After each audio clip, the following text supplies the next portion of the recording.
Hey there, card fighters! Welcome to Midheaven Vanguard. This is Alejandro bringing you another deck profile. Of course, you guys know that I love Keter's Sanctuary, and prior to the standard format, besides Angel Feather, one of my other favorite archetypes was the Battle Sister archetype from Oracle Think Tank. And while I do like Oracle Think Tank as a whole, it was always like the Battle Sisters were way above it. I had built Fromage at V because I started playing Vanguard at the tail end of V. So my first two decks that I owned myself were like Gavrail, and then the first deck I built on my own before I built Malkuth was actually the Battle Sisters, because I was given Gavrail by a friend. So now we finally have Divine Sisters in Standard. Now I do wish that they were named Battle Sisters, because it would be really cool to be able to use these cards in Premium. I wanted to say that was probably their thoughts and logic by not naming them Battle Sisters, because I don't know if you guys know, but in the lore, they actually still are referred to as Battle Sisters. The lore acknowledges that they are Battle Sisters. They're not necessarily called Divine Sisters. It's not like a separate group. They are the same arm of the Battle Sisters. But I think the idea was not to break Premium with them. But then they went and made all of the Stealth Dragon and Stealth Fiend support just so generic that it works both in Nubatama and Murakumo, but that's a whole discussion video for another day. So anyways, let's talk about what we're here for, which is going to be this deck profile. Now, I can't take credit for this build right here. There was a topping list in Japan, and I'll put the link to his tweet down below. This is a recent event, but once I started realizing what he was doing, I was like, this is brilliant. And I'll compare and contrast to how I was going to build a deck and how you might still be able to use some alternate cards and that. So this is going to be definitely as much of a discussion video as it is a deck profile, because we're going to discuss what I think was the logic behind the deck, because from my understanding, he did pretty well. His team topped and everything like that. So let's go ahead and just get started with the ride line. My starting choice is just starting Magic Star Lily. Closest thing to an Oracle Think Tank starter besides my Hexa Orb starter, which I was also using that too, but I do love that little unit. And then, of course, the generic grade 1 for Keter. Now, there's a few grade 1s that you guys could run over this one. I know that one of my friends was telling me he was testing out the grade 1 Maple for the list. And I always so torn about this option, because obviously you're going to be Soul Blasting quite a bit in this deck. So you're going to get it out, but then you don't get any value of this until turn 4, which is really, really rough.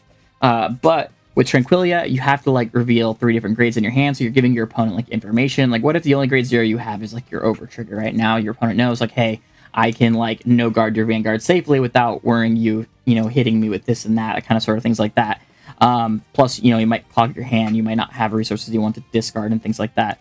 But if you're able to hit a unit, it's just nice. It's a good +1. I think it's a lot better than playing the other ride line generic that came with the Graham Grace start deck, which is what we're going to get to the rest of the ride line, because that one's you discard a card, and then you draw a card and discard another card, which if you have multiple cyclers in your hand, you still can get value out of that, but maybe I'll try testing it that way, but I might trust the Maple too as well, but so far this is fine. Gets you a grade 1 to the board. And then the kind of the unit that helps you really get going is the Divine Sister. I'm going to say this name very terribly, but Gedostenbach. They're all named after sweet treats if you're not familiar with the Battle Sisters. If you start off with a standard, the gimmick with Battle Sisters is they're always named after a sweet treat. One of the first ones was Battle Sister Cocoa and Battle Sister Chocolat, which we now have Cocoa in standard, but no, Chocolat. I miss Chocolat. But regardless, one of the main reasons why you play this is because your Vanguard's ability to restand its units is actually Soul Blasting units with Divine Sisters in their name.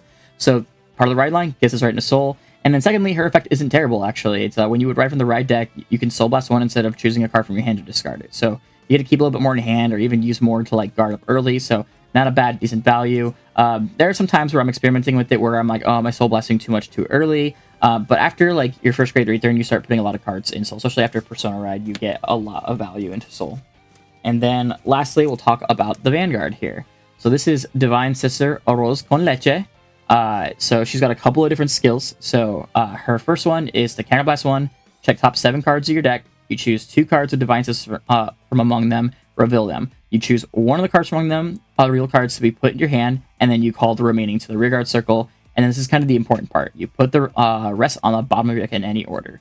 So kind of the gimmick of what this deck is really trying to do, which I know a lot of people joked about trying to do it, but it might be too slow. So, I've been able to get this to proc by my first Persona Ride turn, but that was kind of a crazy use of resources. But consistently, I'm usually able to predict the cards that I'm filtering and stacking by my second Persona Ride turn for sure. But regardless, it's a nice +2. You get a unit call to the board, you get a unit to your hand, so you can add like Biscottis to your hand, you can add your Persona Ride to your hand, and then her other skill is that when she attacks, you Soul Blast a card with Divine Sister's name, choose one of your cards with the Divine Sister's name, restand it, it gets the red text that when it attacks, it gets 5k for each grade of that unit until the end of the battle, and then you put it into Soul when it's done attacking until end of turn. And then if you choose a card with the same name as Arrozconleche, for the cost, you get to choose 2 cards instead. So like in turn, they attack. You'll have 2 units attacking during your Persona Ride turns, and then they both go into Soul, giving you that extreme nice value, which is really, really super cool. So she gets a lot of cool value there. So that first skill, though, is what this deck build is what I'm assuming that the player in Japan, what he ended up building the entire deck around. And I think that's like really, really cool. Because I had some similar ideas, but for me, I was going more hyper aggro. In fact, I was kind of building it similar to like basically Hound Razor, where it's like, let's just go full rush, full board. But I think this gives you a consistent strategy. So, of course, you're playing 3 Persona Rides. You want to be able to Persona Ride because you want to be able to get the Arrozconleche into Soul. And hopefully, by the time you do your 2nd or 3rd Persona Ride, you've already like gone through all of your triggers in your deck and like hit your opponent massive for massive, massive numbers. So, pretty really simple. And then this is a unit that at first, when I first thought about building this deck, I actually was like, no, I'm not a big fan of that. It's not worth it. You can only get that value out of it once. But then I realized like you're also putting the cards into Soul right after. So there's like units that I like using that if you were to give it that skill, they're going to go right into Soul. You're going to lose that value. So she's consistently just a good attacker. And then she just consistently gets bigger and bigger the more often you're able to see her and call her from the top of the deck. So when she's placed from deck, she gets plus 15k. So like literally while your opponent's on grade 2, she is 28k base right there to get that to go. And then when you restand her and she gets that red text, she becomes instantly 43 just by herself. So those are both magic numbers right there. Both 28k is like what's considered a like true 2-card guard, because if you were, if your opponent's Vanguards are based like 13k and you go to attack them with 28 and they guard with a critical trigger, they need a critical trigger and then like an intercept. And then 43 is very, very similar. It's like 2 critical triggers and then an intercept. So it's like you're forcing an extra card out of your hand with the most minimal amount of like power, and that's really, really awesome. And then during Persona Ride, it's just even crazier because she's base 53 on that attack. You add a booster behind her, and you're talking about hitting 61,000. It's just like really, really crazy numbers, especially since you're doing 5 attacks consistently at that point. So she ended up being much better value than I thought, and she is really, really fun to have in the deck. And then this is the interesting addition to the deck.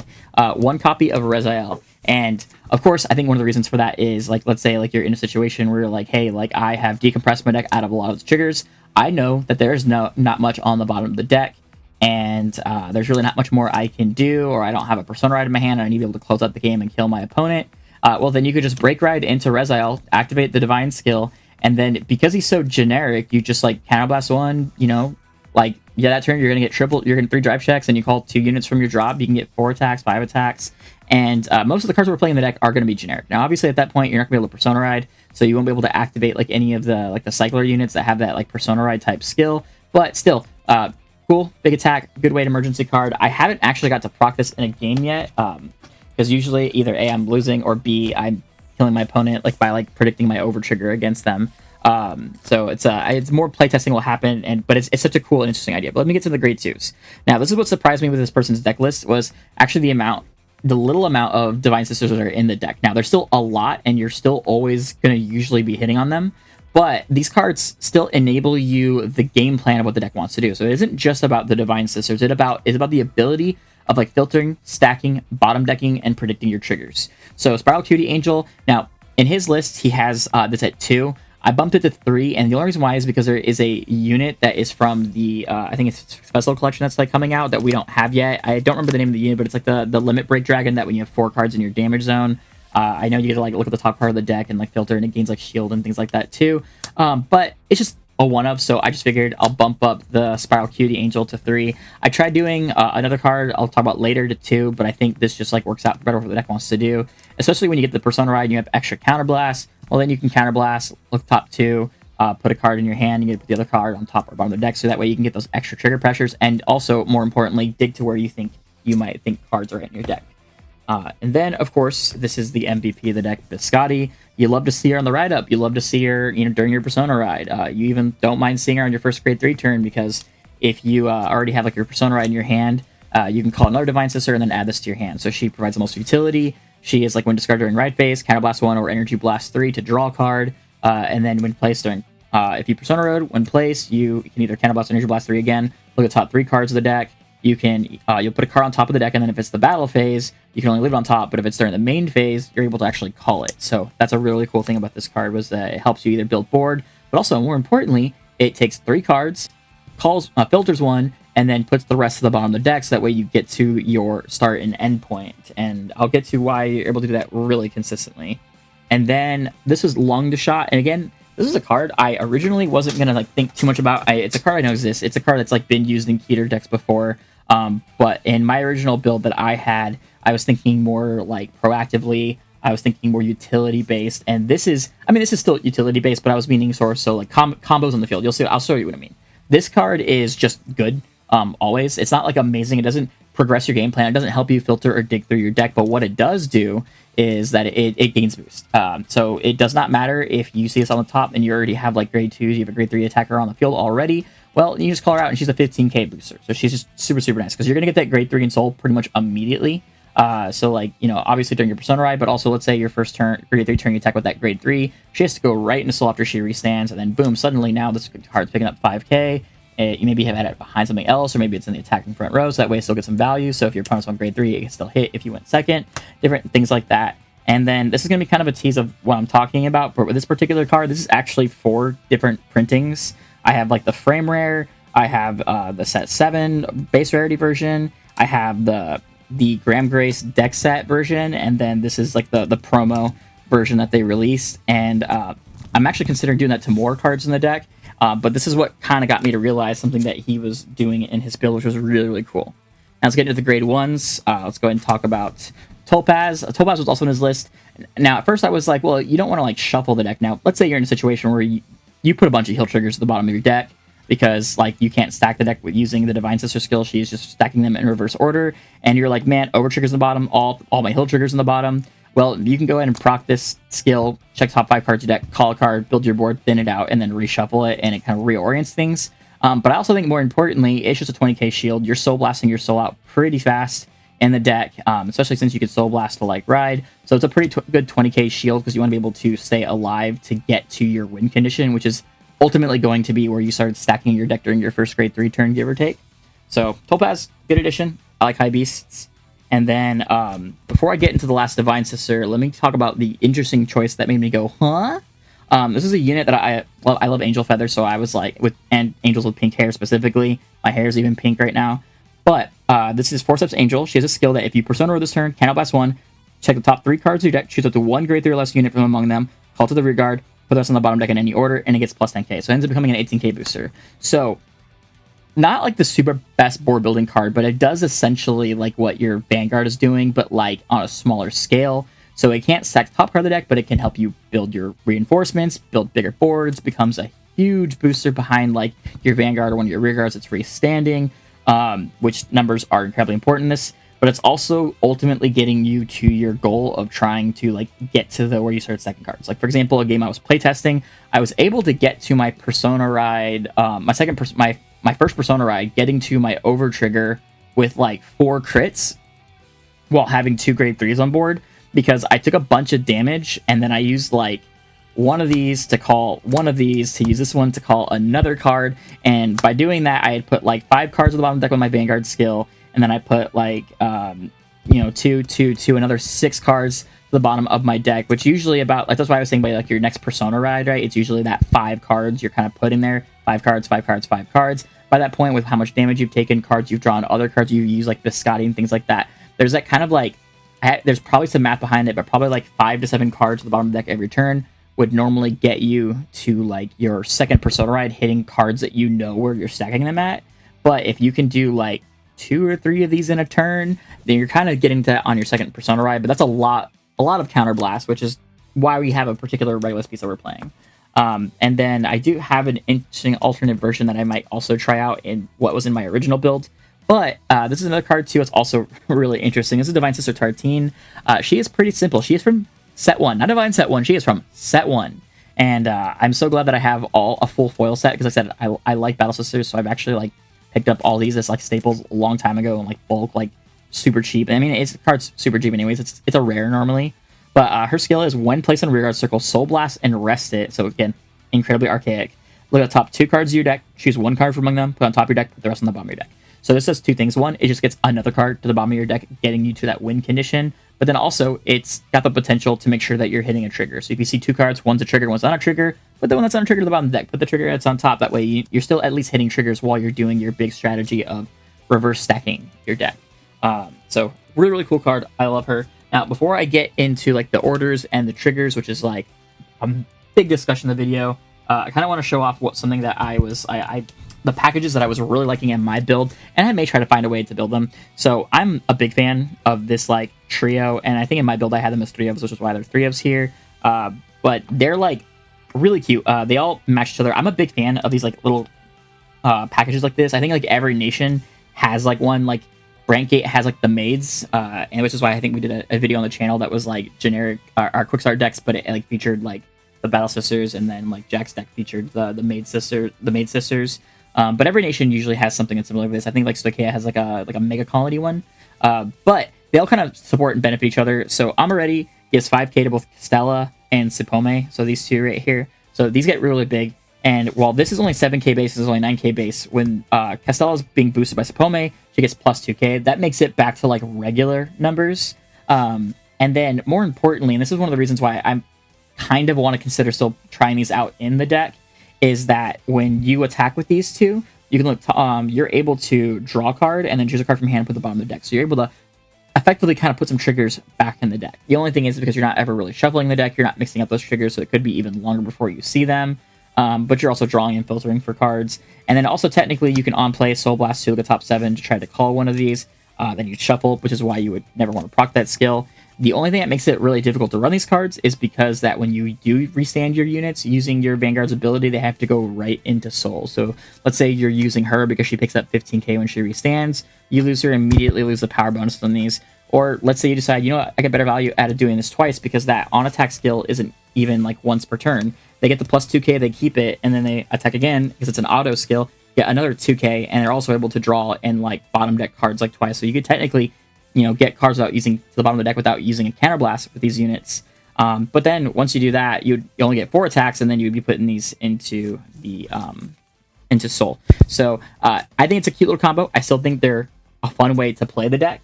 But this is like kind of like the closest to competitive that we can get the deck. And then this is the one that I'm actually considering trying out over the Forceps Angels. And there's a pros and cons, right? So the con is that Decoy is not going to be able to bottom deck cards. What it's going to be able to do, very similar to Forceps Angel, is going to plus you a card. So when your unit is placed by your card's ability, so your Vanguard skill, right? On place, you counterblast to draw a card. Its second effect, you're not going to be able to proc.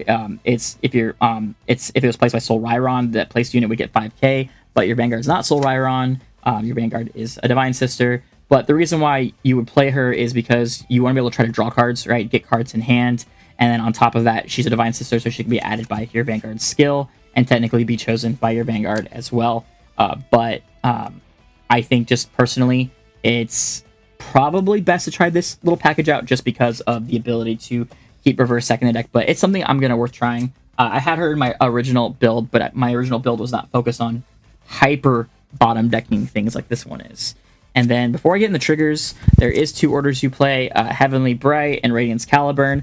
I think Radiance Caliburn, so Radiance Caliburn is just a good utility card. You can either draw 2 cards, so if you're needing those cards in hand, you could draw 2, or if you're really needing to like filter and put cards at the bottom of the deck because you know, hey, I'm like, you know, 2 or 3 cards away from like my over trigger because you know where you're at. Put this into Soul, do the Forceps Angel play, then boom, now you know where you're at in your trigger lineup. So simple utility card, situational, very nice. And then you have Heavenly Bright, which I'm so glad I finally am playing a deck that actually gets to use this Blitz order. I actually thought about, instead of playing like the 3 Spiral Cutie Angels, keeping it at 2 and putting this to 2. But I think there's some value and reason why you wouldn't. So skill is Energy Blast 2, look at the top card of your deck, and you can call it to the Guardian Circle or put it back on top of your deck. And if you call the card, that unit gets plus 10k to end that battle. So it's a good way for fishing for defensives, or let's say you see your PG, put the PG there. Or let's say you know, like, hey, I know I have a certain card that's going to help me defend against my opponent here, and the next card I want to be able to draw. So you just go and do that, and kind of same thing. So it still kind of plays with what the deck strategy is, while getting you closer to the bottom cards of your deck, and while being able to do it during your opponent's turn. And then this is why I kind of mentioned what the deck strategies are very interesting. But at first I thought he was doing this for flair, and it's not just the PGs, but it's also the triggers. But all the PGs and triggers are Highlander. There's one different name of each one. And at first I thought, the guy's flexing, the guy's cool, and maybe that's what he's doing. But I really had to think about like what the deck's doing, why it's doing it. Why did he have 4 different printings of Lung to Shot? Why does he have all different PGs? Why does he have all different triggers? And why is he playing the Keter over trigger, which is like largely seen as like kind of the most mid trigger in the game? But in this deck, it is not, because of what the deck wants to be able to do. So one of the reasons why is I think is that when you start reverse stacking your deck using your Vanguard's ability, by having these cards as one-ofs, it kind of gets you an idea of like, hey, I remember putting this PG right before where like I have 2 crits or my heal or my over trigger is. So like if I end up drawing this, I know not to do my Vanguard's ability. I can just call cards from my hand and then attack because I know I'm going to hit like my over trigger and like 2 crits, things like that. These are like ways to let you know where you're at in your deck when you're reverse stacking them, which is the other reason why too. Like I thought about playing Elementaria, then I remembered, hey, Heavenly Bright. Nothing is worse than playing Heavenly Bright and then seeing Elementaria. Whereas these are all legal, valid targets to call off of Heavenly Bright. Which unfortunately at locals my first matchup was into Odium, and I almost won that game too. But he ended up top decking another order, but that was a whole thing. But let's get into the triggers. Simply, this is the only trigger. It's not Highlander. Draw trigger. Reason why is effect trigger, right? You want to be able to like have shield.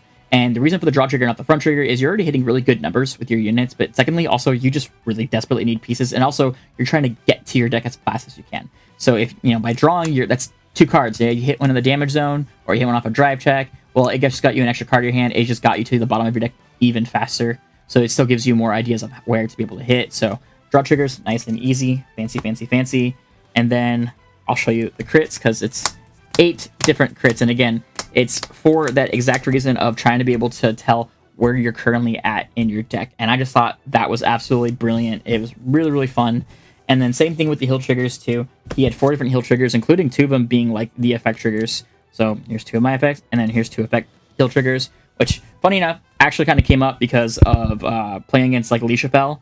These both ended up coming up against the Alicia Fell matchup, which was interesting. I was like, oh, yeah, because your Vanguard has a crit, and then you also restood. So just big tanky guard right there. So really, really cool. And then, of course, lastly is the Keter over trigger. And the main reason for this, and this was one of my most powerful games that I had. This was because I was playing against my friend who was playing Leonorn, and against him, I knew where my over trigger was. I ended up checking the over trigger, and then I put like Topaz in between so that way I could draw the Topaz, and then I think I put like 3 crits and a heal. So I was able to like hit 2 more crits, crit and a heal against my opponent, and he just like couldn't survive after that because it was like 100 million with like 4 crits swinging at him, and at that point he's already using his guard because the units got like really, really big after their restand and everything like that. And my opponent doesn't know this is coming, but I know this is coming, so I can like attack in particular orders. So guys, that is it for my Divine Sister deck.